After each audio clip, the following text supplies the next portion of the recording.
Hello everyone, good morning. Today is 7th of March and I welcome you to the Hindu newspaper analysis discussion. So guys, let's start with the discussion, and I would like to tell you before starting that you can download the explainer notes of this particular session. The notes are available at Telegram channel. You can find the link for Telegram channel in description box in YouTube, or you can directly visit the Telegram and can search there by typing Thinking Palette by Sahil, and there you can get the notes. So let's start, and first of all guys, let's see overview of the entire newspaper so that we can understand that which articles are actually important in the today's newspaper. So largely there are the political articles that have come on the page number 1. Fine, so much important things are not there. Okay, so guys, further moving on in, we go to the city section, and in city section also there are largely the political regional issues etc. that has been given. Kejriwal takes Congress, BJP can't pass for the MCD budget. Fine, and then these tenders, advertisements etc. have been given. Okay, so no need to go too much in detail in these articles because they are not important for our examination. Then again, the political news, advertisements are largely there.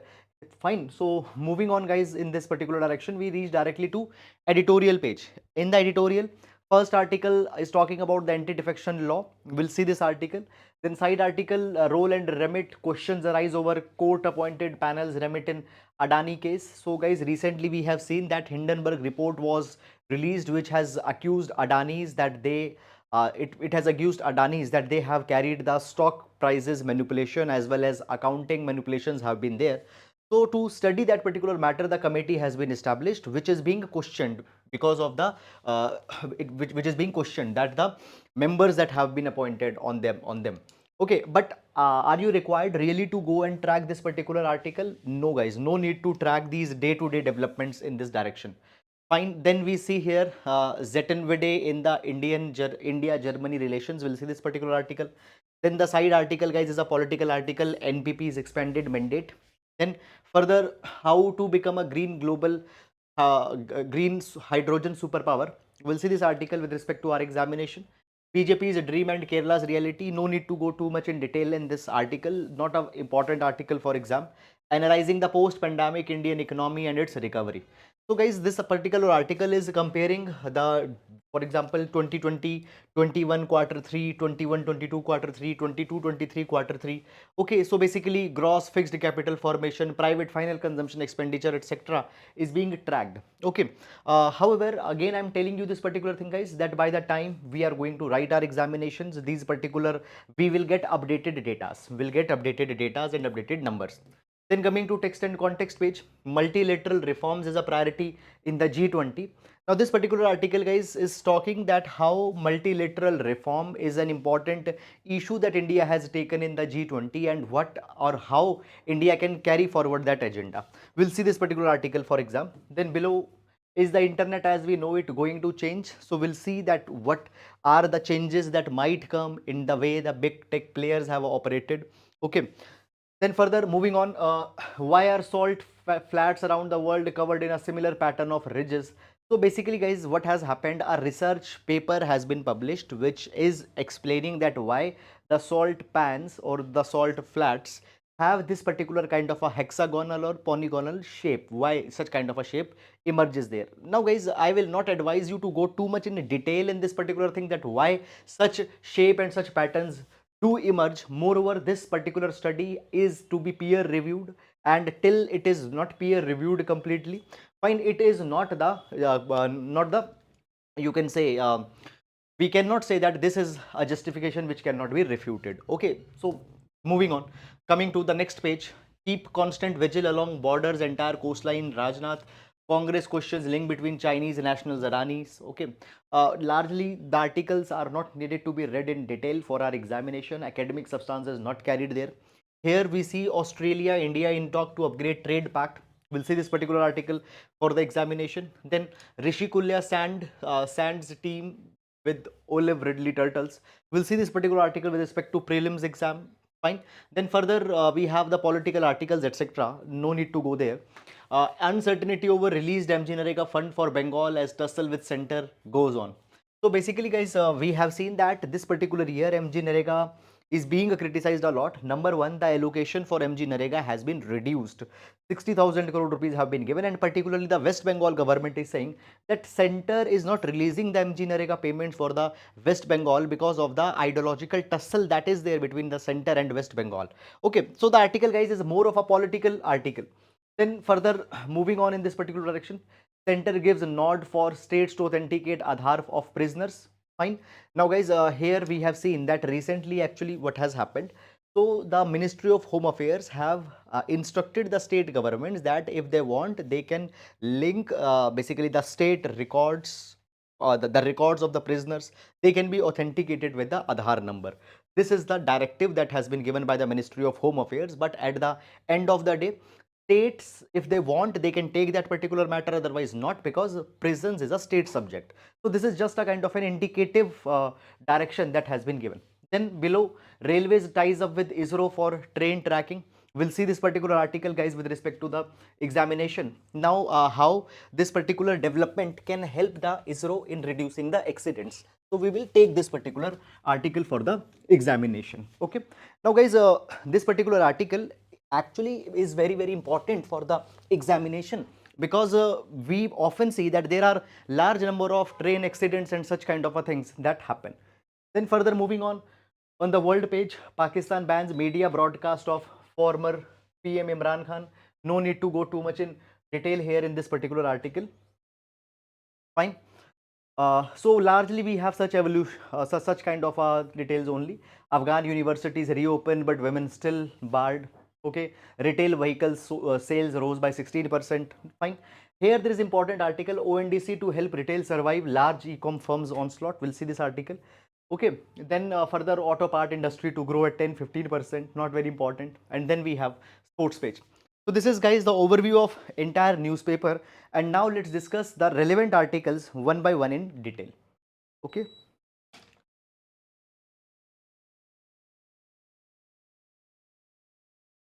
Now, in every class, we start with the GS quotation, and this GS quotation can be used to complement our GS paper number 1, 2, 3, 4 answers as well as essay. So today, we will take the quotation from Samuel Richardson. Samuel Richardson. So Samuel Richardson says that calamity is the test of integrity. Calamity is the test of integrity. Calamity means an adversarial situation. Calamity means the tough times. Okay, so actually any person can show integrity in comfortable times. Any person can be the person of integrity and honesty when the times are good. But if you are truly the person of integrity, then you have to prove it in the most difficult, in the most tough times. So tough times proves the real integrity. We can use this particular idea in GS paper number 4 ethics. GS paper number 4 ethics. Okay. Now moving on, and let's take the first article for the today. Fine. So the first article that we are going to take is multilateral reforms as a priority in G20. This is a very good article, an excellent article, and on such kind of a things, even a question, a direct question can be asked in our examination. So we'll see this particular article with respect to the GS paper number 2, international affairs, key or important international issues. We'll take this particular article. Now, starting it up. So basically, guys, first of all, already you know this particular thing, that right now India is cheering the G20 for 2023, and if, from the start India has provided this particular thing, that India wants to bring reforms at multilateral institutions. Now let me give you some example. So basically, guys, after the World War II, we got a set of multilateral institutions such as the United Nations. We have the Bretton Woods institution, under which the IMF and all these institutions come. But from the start, it has been said that these institutions are dominated by the West. Representation of Asia, representation of the developing countries is not there. Moreover, the Western countries, they have almost all the decision-making power. For example, you talk about the United Nations. Within the United Nations, we have United Nations Security Council. And United Nations Security Council is the body which is the most powerful organization on the security related matters. But within UNSC, we have P5, permanent 5 members. And in the permanent 5 members, everyone have the veto power. It means that any decision can be stalled even if one person doesn't likes. In the P5, we have Russia, we have China, we have USA. Within the P5, there is a divide because of the ideological differences between Russia and China on one hand and USA on the other hand. So United Nations Security Council, fine, is not able to take the decision through the consensus. Even the United Nations have failed. Okay, now guys, we see this thing that there are large issues which have not been tackled by these multilateral institutions. So they need to be reformed. They need to be changed with the priorities of the time. And this is the objective that India has always kept forward. So therefore, when India assumed the G20 presidency, at that point of a time also, India said that in G20, what will India's focus be? India's focus will be to make G20 more inclusive. Emerging countries, fine, underdeveloped countries should be included. Its focus is to have an ambitious presidency of G20, action oriented, where some real action is being deduced, and it aims to be decisive. So to be inclusive, ambitious, action oriented and decisive, this is the important priority of India at G20. And in order to reform the multilateral order, it has been provided that India has also constituted T20 task force on towards reformed multilateralism, TF7. Okay, task force on reformed multilateralism. And here India is saying that with India will try to bring a new multilateral order, that is multilateralism 2.0. So the important institutions, global institutions will be changed, they will be made more inclusive, they will be made more action oriented, result oriented. This is India's aim at G20. Now, first of all, a question comes that why the multilateral organizations, fine, they are facing the crisis. Okay, so there are many issues that why multilateral organizations are facing a kind of a crisis. Okay, a minute. Yes, so here we see this particular thing that first of all, there is the persistent deadlock.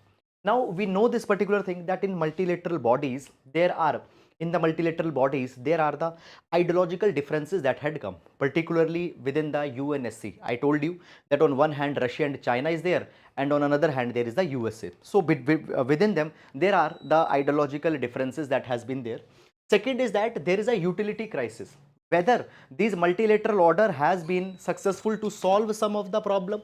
You see this particular thing that there are the power tensions that are going on. Deglobalization. What is deglobalization? Rich countries, they are deliberately decoupling from the emerging countries. Okay, there is the populist nationalism that is going on. Pandemic, climate emergencies, any of these problem has not been solved effectively by the United Nations. Okay, so whether it is having utility or not, fine, we need to see. When we talk about, guys, the United Nation, under the United Nation there is UN clause, United Nation Convention on the Law of the Seas.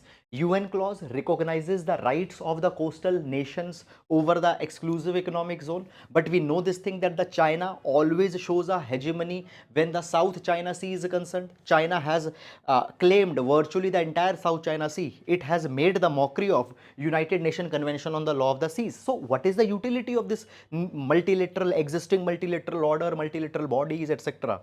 Fine, this is one thing. Then the next issue that comes here, that there has been impasse, fine, which is leading the states to look for other arenas. Now, for example, United Nations has failed, WTO, World Trade Organization has failed.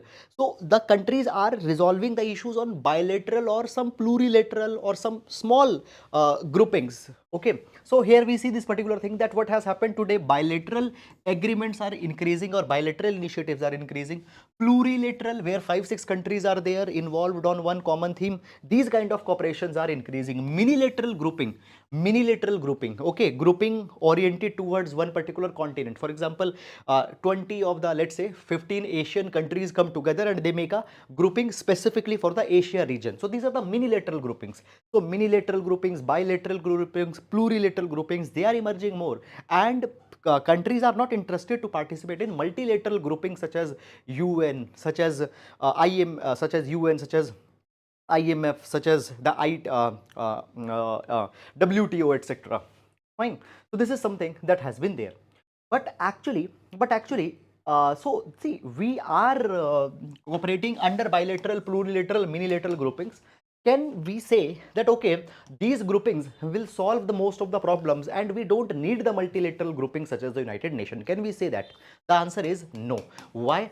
Because today there are many of the global challenges that the world is facing, and these global challenges can only be resolved if the countries, all the countries of the world come together. Now here you see this particular thing, that because of the COVID-19 pandemic there is a lot of disturbance that has been committed.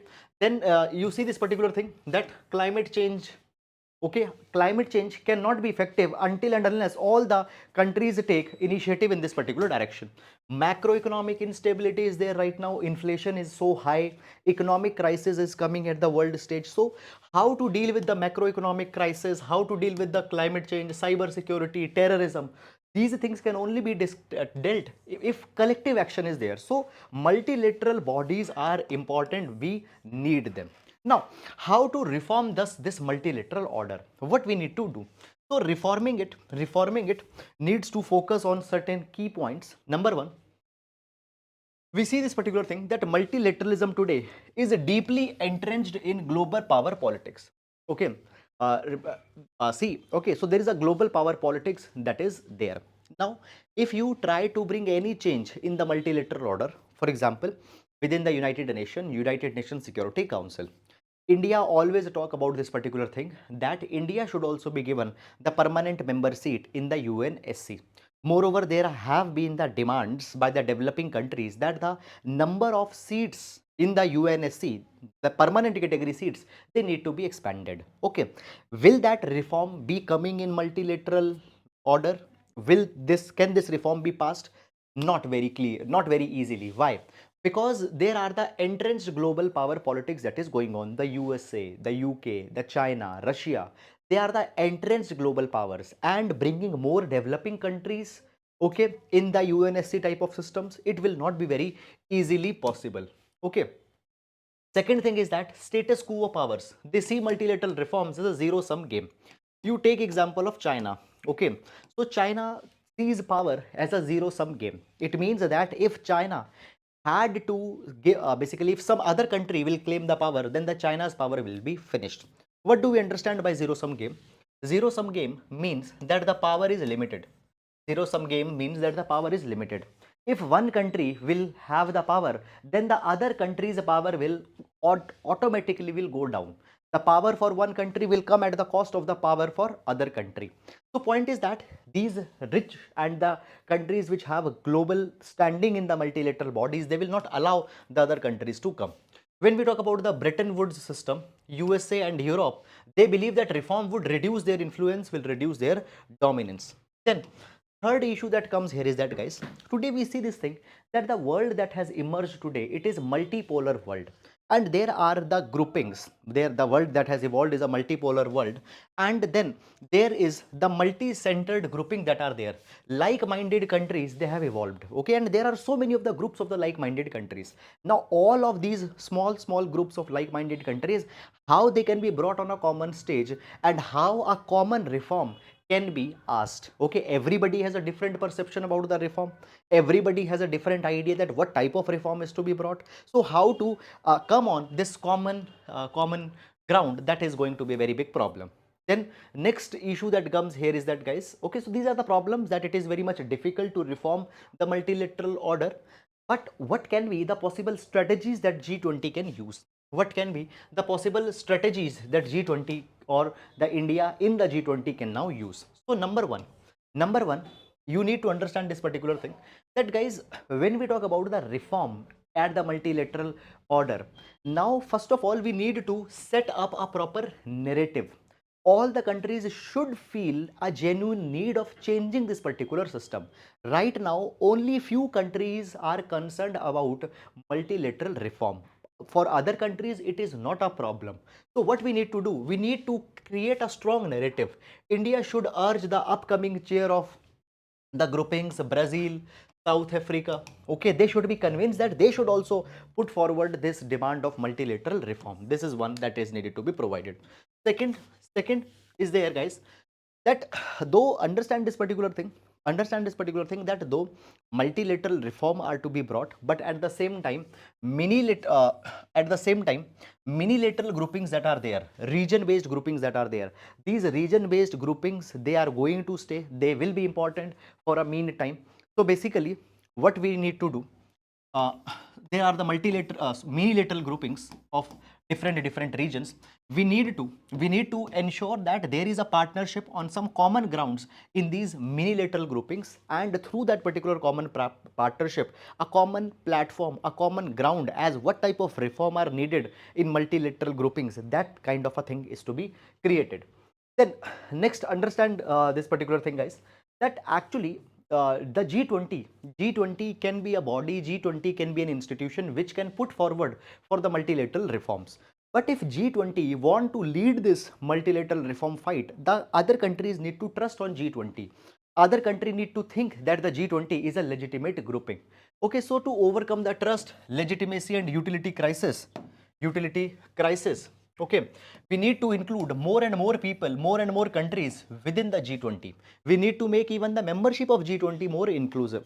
And for that particular thing, what we can do, we can include the African Union as a permanent member, because right now we know that even in the G20, membership is a big issue. Many of the other important countries are not included. So African Union should be included as a permanent member so that it becomes more inclusive. Then next thing that can be done, United Nations Secretary General, General Assembly President, they can be included as a permanent invitees. So because by this particular thing, what will happen, G20's credentials will be increased.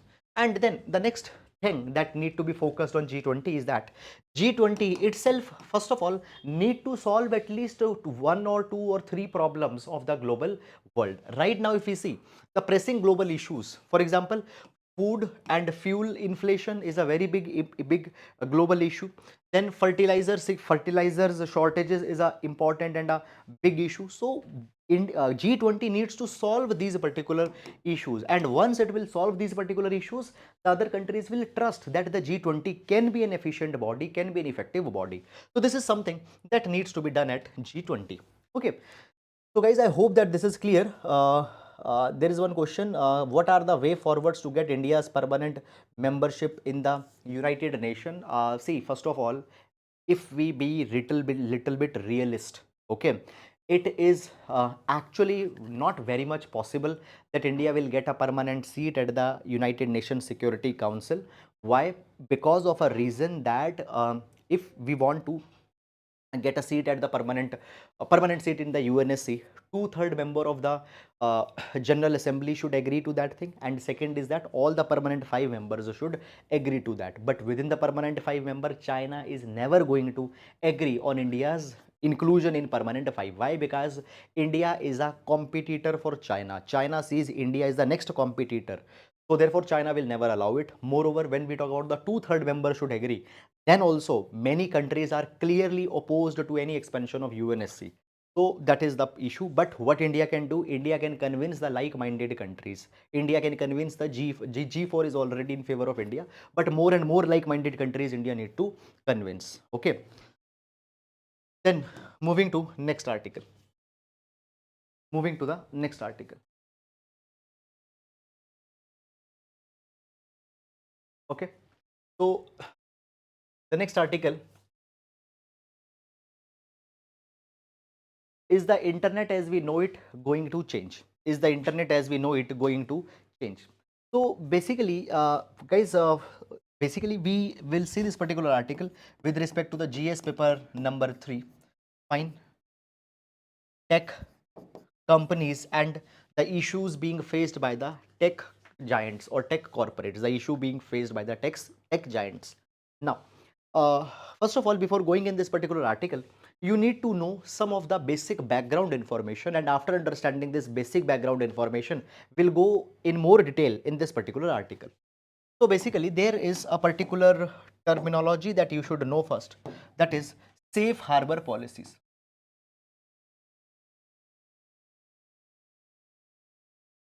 Safe harbor policy. Okay, now what do we understand by the safe harbor?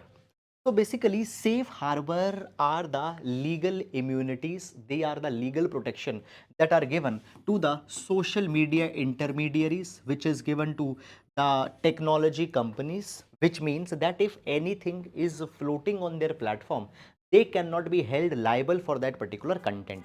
For example, guys, Facebook. So Facebook is a social media intermediary. On the Facebook, there is a kind of a post that has been posted by some person, and this post is suggesting some violence. Okay, can you go and file a complaint against the Facebook that on your platform there is a post which is showing some kind of a hateful content? Can you file complaint on Facebook? No. Why? Because Facebook has been given this safe harbor protection. Is it clear? So what do we mean by the safe harbor protection in the very simple words? In very simple words, okay, fine. Safe harbor, it is also called as liability shield. Okay, where it means that any website on the internet that hosts user generated content, they cannot be held liable for that particular thing. Okay, even in India we have the IT Act, and the IT Act also provide the safe harbor to some of the social media intermediaries, that you cannot hold them liable if some content is floating on their website which has been posted by some of their user. Okay, this is the safe harbor protection. Now in USA, the safe harbor protection is given to the Twitter, Twitter, Facebook, etc. by the Section 230 of US Communication Decency Act of 1996. Okay, under that, the tech companies, they have been shielded from liabilities over the decades. But now what has happened? The Supreme Court of the United States, there a lot of petitions have been filed, and these petitions are asking that the Supreme Court of USA should reinterpret the Section 230. They are asking that safe harbor protection is needed to be diluted. It is needed to be taken back, because many number of times they promote the hate speech, many times they promote the insensitive ideas, and they don't take any liability for that. So it needs to be reinterpreted. So Supreme Court is hearing that particular matter, and what Supreme Court will be holding in this particular case, that is something that will come over a period of time. Now in this particular article, a large judgments from the USA etc. has been given. They are not very much important for us. However, a large number of tech companies, websites, academicians, they have urged the Supreme Court not to change the Section 230. These safe harbor needs to be given, because understand that on one hand we see that actually social media has democratized the freedom of speech and expression, and because of that particular thing they need to stay free, they need to have this protection of safe harbor. So this is something that has come. Okay, beyond that, guys, you are not required to read even a single line for your examination. Now moving to next article, railways ties up with ISRO for train tracking. Okay, railway ties up with ISRO for train tracking. Now we'll see this particular article with respect to GS paper number 3, infrastructure. GS paper number 3, infrastructure. Okay, now understand this particular thing, guys, that when we talk about infrastructure, within the infrastructure, Indian Railways happens to be one of the most important component of infrastructure. But when we talk about the Indian Railways, though they carry large number of people and large amount of cargo from A point to B point, but often Indian Railways are not very much efficient. Often they face the problems such as high number of collisions, accidents, etc. So in order to solve the accidents and train collisions, Indian Railways is teaming up with the ISRO, that is the Indian Space Research Organization. So what is development? Let's understand this thing. So basically, uh, right now the Indian Railway, it is taking up a new project, that is real-time train information system project. Real-time train information system project. Now under this particular project, what will happen? It will enable the real-time tracking of train movements by the satellite imagery. So we know this particular thing, that already the ISRO, Indian Space Research Organization, it has developed own regional navigation system which is called as NAVIC. Regional navigation system NAVIC has already been created. So by using the NAVIC and using the Bhuvan, that is a web-based utility services. What can done? ISRO can track the train movements in real time, and those train movements can be used to ensure that two trains don't collide with each other. That particular information can also be used that, let's say, in a case a train got derailed. Now if a train got derailed and let's say it is a passenger train, that large many people need urgent medical assistance. Now many number of times ensuring medical assistance to these people, it takes a lot of time. But now if we have the real time location, latitude longitude location, in very less time medical help to these people can be provided. So now what has happened, this particular Center for Railway Information System, Center for Railway Information System within the Indian Railways has actually collaborated with the ISRO, and ISRO will provide its by the help of the satellite imagery, will help Indian Railways to track all of its trains. Now every locomotive, every train engine, it will be fitted with a device and a SIM which will communicate the real position of train to the satellite, and from satellite it will be transported back, it will be relayed to the earth stations. Fine. So this is this entire development that has come, and it can help in reducing the accidents, and the turnaround time to provide the help to these people can also be reduced substantially. So this is all about this article, and now moving to the next article. Rishi Kulya sand team with Olive Ridley. Now this particular article will largely be seeing with respect to prelims examination. Fine, environment, ecology, the species in news, many such kind of questions have been asked on this particular kind of line. Okay, now first of all guys, let's talk a little bit about the Olive Ridley turtles. So you can see in the picture large Olive Ridley turtles.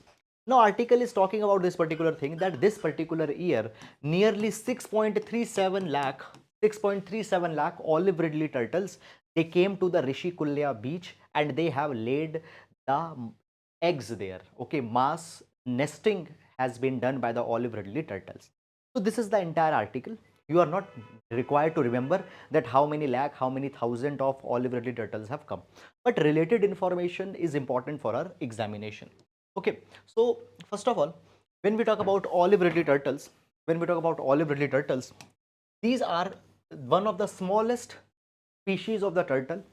They are also one of the abundant species of sea turtles. Okay, these turtles are carnivore, that is flesh eating.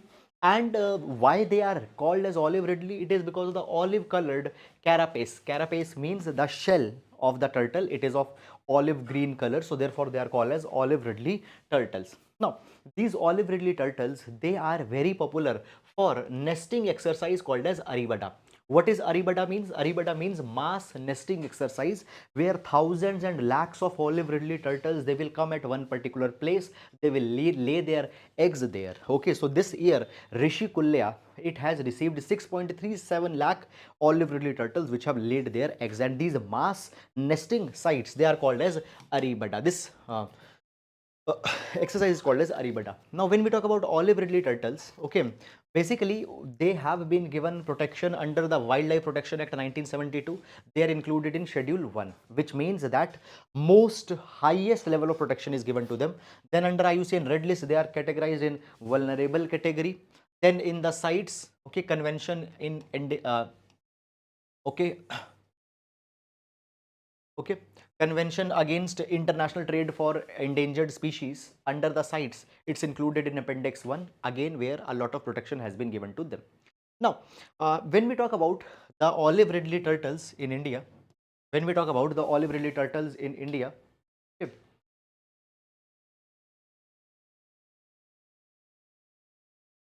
okay, so when we talk about the Olive Ridley turtles in India, so guys, here Odisha's coast plays a very important role in hosting large number of Olive Ridley turtles in India.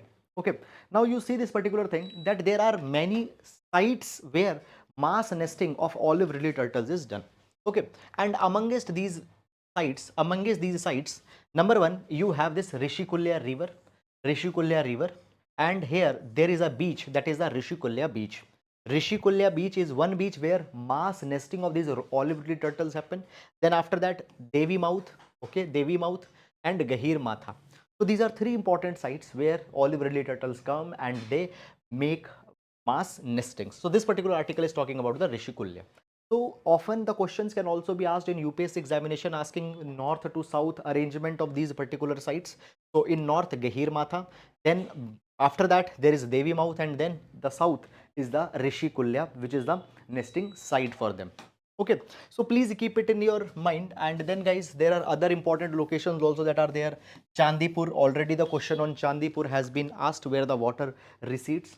Okay, so this is something that you should know about the olive ridley turtles. Now, when we talk about olive ridley turtles, I told you that these are one of the most abundant turtles, but at the same time, they are also facing many of the threats. And what are important and what are the threats that they are facing? Number one, habitat loss is a very big threat. Pollution, human activity, poaching and hunting of these olive ridley turtles for their flesh. It is a big threat that these olive ridley turtles are facing.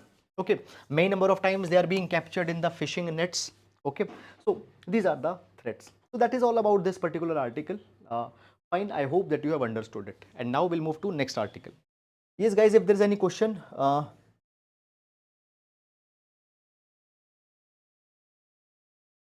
Okay, guys, any question, please? If you have, you may ask. Now,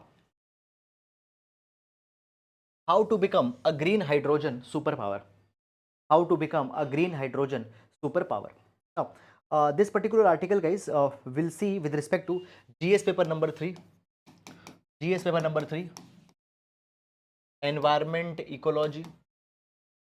GS paper number 3, environment ecology, and within the environment ecology, renewable energies. Renewable energies will say this particular article.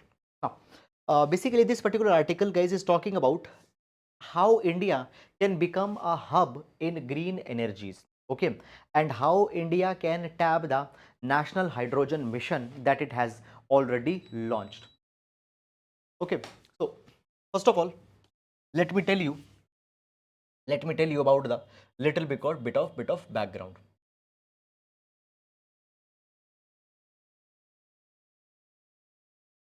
Okay, guys, understand this particular thing, that hydrogen can be used as a important source of energy. Hydrogen can be used as an important source of energy. Basically, you might have already heard about the hydrogen fuel cells. Hydrogen fuel cell. Hydrogen fuel cell can provide the energy, can provide energy to power vehicles, can provide energy to power the buildings. Okay, and they use hydrogen to produce that particular power, and the end exhaust or the end result is water vapor. So point is that the hydrogen fuel cells, they can power the vehicles, they can power the industries, they can power the residential or commercial complexes, but in return they are not releasing any smoke, rather they are releasing only water vapor. Okay, so point is that the hydrogen can be used as a sustainable source of energy. Okay, now how to retrieve the hydrogen? Hydrogen is not found in free form. You need to extract the hydrogen. For example, H2O, water. From water, we can extract hydrogen, and we can extract oxygen. For that particular thing, we need to carry a particular process, and that process is called as electrolysis. That process is called as electrolysis. What is electrolysis? Electrolysis is usage of electricity to split H2O in hydrogen and oxygen. And when H2O will be splitted in hydrogen and oxygen, that particular hydrogen can be captured, and that hydrogen can be used for power purposes. Okay, running the vehicles, powering the residential or commercial complexes, etc. So electrolysis is to be used, electricity is to be used. Now understand this particular thing, that as electrolysis is being carried, from where now we will get that particular electricity. So for electrolysis we need electricity. From where you are getting the electricity? You can get that electricity from the coal, and if you are getting electricity from the coal, the hydrogen that will be created at the last, it will be called as the brown or black hydrogen. But at the same time, you can also get this electricity from the renewable sources, let's say from the solar power plants. So if electricity that is coming to make that particular hydrogen is from renewable sources, then the resultant hydrogen that will be formed, we will call that particular hydrogen as the green hydrogen. In reality, hydrogen is a colorless gas, but from the where we are getting electricity for the electrolysis, that is what will determine the what type of hydrogen it is: green hydrogen, blue hydrogen, brown hydrogen, etc. Okay. Now, what has happened in this particular year's budget that got released in the month of the February, India has allocated nearly 20,000 crore rupees, or to be very precise, 19,700 crore rupees for National Green Hydrogen Mission. It wants to make India as a hydrogen superpower in the world. Now, already I have explained you what is the green hydrogen. Now understand that India has committed already that 50% of India's electricity will come from non-fossil sources by 2030. And here hydrogen can be an important component for India to achieve its 50% electricity capacity from the non-fossil sources by 2030. Then after that, guys, the next thing is that today most industrial greenhouse gas emissions in India, they are coming from steel industry, cement industry, fertilizer industry, petrochemicals. Now, green hydrogen holds important promises that industrial power that is needed by these industries, it can be provided by the green hydrogen. Okay, so green hydrogen is actually a very important component of energy efficiency of India. Now, India is targeting that we will produce at least 5 million tons of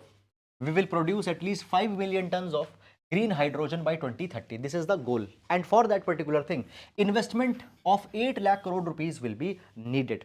Now, this particular investment will come from the government, and a large part of this investment will come from private players, will come from the foreign investors also. So it means that first we can become the green hydrogen powers. Secondly, because of this particular investment, India can also become a global investment hub. So these are all the benefits. But for converting this particular vision in reality, we need to focus on 5 key priorities. What are these 5 key priorities? Number one, see, today when we talk about the green hydrogen, we are talking about developing a lot of green hydrogen, but where is the demand? Right now, the demand largely is in the other countries, but we need to create domestic demand also. So domestic demand is very critical. Today, how many cars do you see on the road which are powered by hydrogen? How many airports you see today in India which are being run on hydrogen? So in India, the domestic demand of hydrogen is very much less. So first of all, we need to increase the domestic demand of hydrogen. Only then we can become a global international player. Okay. Now, the next is the mission introduces for this particular thing, strategic intervention for green hydrogen transition site. Okay. Now, this site initiative has been launched in this particular budget, and it will fund for the 5 years direct support to consume green hydrogen. Okay. It will try to encourage the heavy industries, okay, that they should use hydrogen, and by that particular thing, domestic demand is being increased. This is one. Second thing is that so first we need to focus on increasing domestic demand, and for that site initiative has already been launched. The next thing, India can be an attractive destination for domestic and foreign investment. Now understand this thing, that green hydrogen is difficult and expensive to transport. Okay, hydrogen, guys, needs to be transported in sealed containers, because if it will come in the contact with the air, then it can lead to there can be explosions, there can be the accidents. It should not leak. So transportation is very much expensive. Now the mission envisages to develop green hydrogen hubs to consolidate production, end use and exports. Okay, we need to, first of all the investment that is coming, we need to clear that particular investment. So project clearances is to be given on the time bound manner. Then we also need to build an effective plan for transportation of green hydrogen from one place to another place. Then third is we also need to focus on electrolyzer manufacturing. Now the government budget which has come, in government budget, government has provided that 4,500 crore will be provided to support electrolyzer manufacturing. Now what are the electrolyzers? I told you this particular thing already, that for making the green hydrogen we need electricity for electrolysis. Okay, now the machines which help in this electrolysis. These machines are called as electrolyzers. Today we don't have capability to manufacture our own electrolyzers. Today we are dependent on that particular thing largely on China. Today we are dependent on that particular thing largely on the China, and it is being provided that China can actually control 38% of the electrolyzer capacity by 2030. China will be the major electrolyzer producer. So India also need to develop a capacity in that. The next thing is that India need to establish bilateral partnership to develop resilient supply chains. We need to develop bilateral partnerships. See, if we are going to become the green hydrogen producer, we need other country who will buy them. So for them, bilateral partnerships can be needed to be signed. Okay, Germany, South Korea, Japan. Okay, they have signed 63 bilateral partnership agreements. So we need also to sign that. And then next is that India must coordinate with major economies to develop rules for global green hydrogen economy. Okay, the rules for transportation, the rules for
okay guys, is the sound clear or not? Please tell me.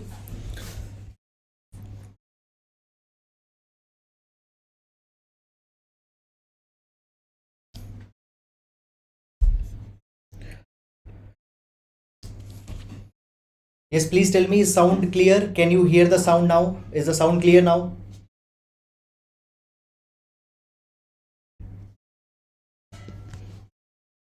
Okay, so this particular article is actually just a minute.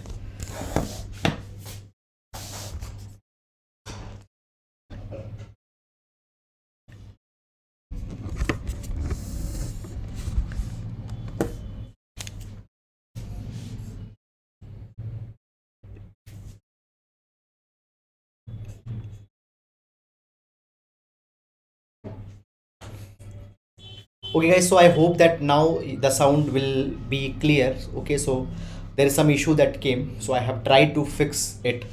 Okay, so this article is talking about India Germany relationships, GS paper number 2 IR. So recently what has happened, that we have seen that Chancellor of Germany has made a 2-day visit to India.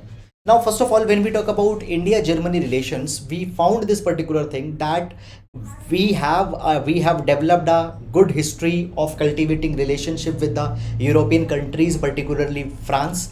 With the France, we are also leading the International Solar Alliance. But when it comes to Germany, we did not had very good relations with the Germany. The relations have actually lagged. Mutual neglect has been there. Neither Germany focused nor India focused in two-way relations. But now the Germany is showing interest in India, and the Germany's chancellor has made a 2-day visit to India.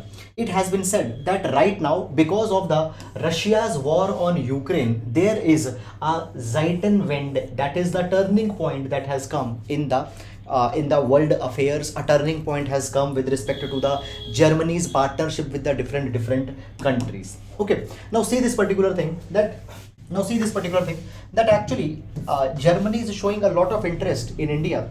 Here we see this particular thing that the Germany's chancellor visited in India. After that, German foreign ministers also visit was there in India in 2022.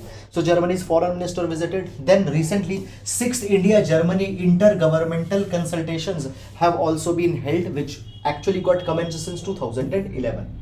Now, guys, see this particular thing that right now we see this thing that Russia-Ukraine war is going on, and there is no visible side that the Russia-Ukraine war is going to come into. It is going to end in the recent times. Okay, Europe's increasing prioritization of value-based partnership is now increasing. Now see, as Russia as Russia has started the war on Ukraine, now Europe also wants more and more partners, and Europe is coming out that we need value-based partners. Value-based partners are the ones who share similar values with the Europe and with the West.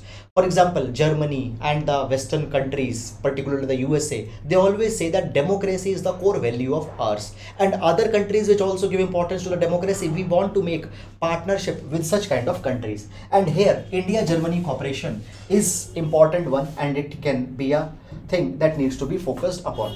Now, this particular visit also assumes great importance because see this thing that India is right now holding the G20 presidency. India is holding the G20 presidency. Moreover, right now, guys, Germany also needs the stability of supply chains. Now, see, we know this particular thing that Russia-Ukraine war started, and China has openly supported the Russia. Moreover, after the COVID-19 pandemic, Western countries openly have talked about decoupling.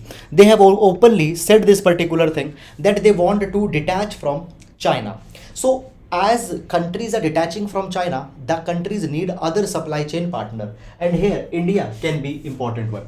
For Germany, the stability of supply chains and the trade routes linking Asia to Europe are very important, and for that India can help. At the same time, India also needs Germany. Why? Because India, see, is right now a lot dependent on Russia for weapon supplies. But India wants to diversify that particular thing. India wants to diversify the military dependence from Russia and want to explore other countries. And therefore, Germany can be an important defense partner for India in this particular direction. Then after that particular thing, both India and Germany can collaborate on clean energy, green technologies, okay, green and sustainable development partnership. All these are the areas on which the India and Germany can bank upon. So basically, India needs Germany, Germany needs India, and therefore India-Germany partnership is now booming up. So this is all what has been contained in this particular article. Okay, now moving to the next article.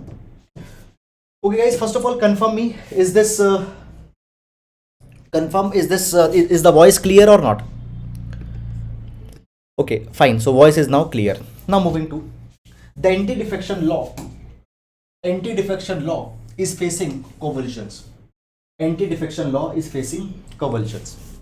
Now, guys, we have seen this particular article multiple number of times in the news in the last 2 to 3 weeks. From 2-3 days it is not coming in the news, but before that every day there was an article on anti-defection law that came. Now, guys, when we talk about the basis of the anti-defection law, Parliament enacted anti-defection law in 1985 by the 52nd Constitutional Amendment Act, and a 10th schedule was inserted into the Constitution of India. Now, this anti-defection law aimed to reduce the defections. What do we mean by defection? Let's say a person got elected on a ticket of a political party, and after winning the elections, the person changes the political party and joins other political party. This is called as a defection. And in the case of defection, there is an electoral trust that is breached. Okay, the people who believed on that particular person, okay, the people who had made sure that this particular person wins the election, okay, they not only subscribe to that particular person, but they also subscribe to the political party from which he had from which he had fought the elections. But people changing that particular alliance, people changing that political party defeats the electoral trust. So to reduce it, anti-defection law was inserted. Okay, now when we talk about the anti-defection law had 2-point objective. Anti-defection law had 2-point objective. The first objective of anti-defection law was to curb the act of defection. Okay, so any member who will defect from the political party, join the other political party, that particular member will be disqualified. So these particular defections are to be curbed. Second thing that is provided here is that, okay, second thing that is to be provided here is that the parties from which the members are defecting, that particular political party become weak. Those political parties become weak. These political parties are not capable enough to keep their people, to keep their legislators together. So to bring stability into the party also, the anti-defection law was brought. Okay. Now, as we talk about the anti-defection law, there was earlier the split and mergers were provided, that in the case of split or in the case of merger, anti-defection law will not applicable. Split means if 1/3 members of a political party are joining the other political party, and merger means 2/3 members of a political party joining other political party. In these cases, anti-defection law will not be applicable. But the split has been removed by the 91st Constitutional Amendment Act. Okay, now guys, what is actually happening? In Maharashtra, there is this issue, you already might be knowing it, where some of the MLAs of the Shiv Sena, they rebelled the Shiv Sena. Okay, and these members, they said that we are actually the real Shiv Sena. Okay, and these members then merged with the BJP and they formed the new government there. So the defection of these particular member and the disqualification of these particular member is being questioned. Okay, it is being said that such point or kind of a thing is being raised here. Now, what has guys actually happened for this particular defection that happened in Maharashtra? For this particular defection that has happened in the Maharashtra, Shiv Sena's leaders, they have approached the Supreme Court, and Supreme Court is now going on in this particular matter. Now, guys, final judgment in this particular matter has not come. This particular case is going on. Final judgment has not come up till now here. So I will not be advising you to go deep too much in this particular article. Okay, but you need to see this when the final judgment will be delivered. Up till now, what Supreme Court had said? Supreme Court had said this thing. Number one, legislators have no freedom under the 10th schedule to split or bring about a merger in their party. Only the original party can do that. Legislators cannot say that we have defected and this is a split or this is a merger. Only principal party, the high command of the party, will say whether it is a split or not. Okay, whip can be legally issued only by the original political party. Okay, whip or the disciplining command can be issued only by the original party command and nobody else. Okay, so this is something that has come in this particular direction. Okay, but I will again advise, no need to go and track all these particular developments by such hairline accuracy. Why? Because in UPSC examinations, we are asked questions onto the themes, and when final judgment will come, what are the most important points that will come? That is something that you need to focus upon. Okay. ONDC to help retail survive large e-commerce firms onslaught. Okay, so guys, this particular article, it is talking about the ONDC that can help in protecting the small firms from the e-commerce. Now, what is this ONDC? Let's talk about this particular ONDC. We will use this particular topic in GS paper number 3, issues related to Indian economy. GS paper number 3, issues related to Indian economy. Okay, now, okay, so basically guys, let's understand this particular thing. See, today when we talk about the e-commerce place, we have two big e-commerce players, Flipkart and Amazon. Okay, suppose you want to buy the shoes. What do? You go on Flipkart, you type shoes, and you will get the shoes only by the sellers who are listed on the Flipkart. If a seller is listed on Amazon, you will not get that listing on Flipkart. Okay, that is the thing. Now see this thing. Today, these are two e-commerce players, that is the Amazon and Flipkart, they have become too big that they don't allow any other e-commerce player to come in the market. You see this thing that today, let's say I want to make my marketplace. There is a Amazon, there is a Flipkart. Let's say I want to make my own place, that is the Sahil cart. Okay. Now, will the sellers be coming on my platform? No. Why? Because large number of buyers are going on Flipkart and Amazon only. Buyers are not going to come on my platform. So sellers will also not come on my platform. So what is happening? Small and other e-commerce platforms, they are being crushed by these two players, and it is a kind of a duopoly that has been created. And at the same time the sellers they have only two options, that is the Flipkart and Amazon, and they have to pay a lot of commission to these websites, that is the Flipkart and Amazon also. So there is one particular solution that is being brought. Okay, and that solution is ONDC. What is this ONDC? ONDC stands for Open Network for, okay, what is this ONDC? Okay, so ONDC, it stands for Open Network for Digital Commerce. Open Network for Digital Commerce. Okay, so this ONDC, it will be going to be a not-for-profit organization which will provide network to local digital commerce stores. Now, how it will work? Let's see it in very simple words. Okay, so basically the ONDC will aim the enabling of buying of products from all participating e-commerce platforms through a single platform. So guys, there will be a single platform that will be created. I will go on this platform and I will type shoes here. And here all the sellers will be listed. Sellers from Flipkart will be listed here, sellers from Amazon will be listed here, seller from Meesho will be listed here, all the sellers will be listed here. So earlier on Flipkart, only the Flipkart's sellers were listed, on Amazon only Amazon's sellers will come. But ONDC, this is a common platform where all the sellers from different platforms will come. Okay, so right now a buyer needs to go to Amazon, for example, to buy a product from a seller listed on Amazon. But on ONDC, a buyer registered on any e-commerce website will be featured here. Okay, so this is something which the government is trying to do. So government ONDC model is trying to replicate the success of the UPI model. It is trying to replicate the success of the UPI model. Now see this particular thing. Today, fine, with the coming of UPI, what had happened today, if you have your UPI ID, you can transfer money in any bank account, you can receive the money in any bank account. Okay, so basically such kind of a democratization in the e-commerce place is being brought by ONDC, which is a very good thing. Now next, Australia, India in talks to upgrade trade pact High Commissioner. So basically guys, what has happened here? Okay, March 8 to March 11, that is from tomorrow to March 11, the Prime Minister of Australia will be visiting India. Recently we have seen that many of the attacks on the temples, okay, we have seen this particular thing, that what had happened recently there are the many of the acts of the vandalism that had happened in Australia. There are the acts of vandalism that have happened in Australia on the religious places of worships. Okay, and there are many of the other issues with respect to the safety and security of the Indians living in Australia.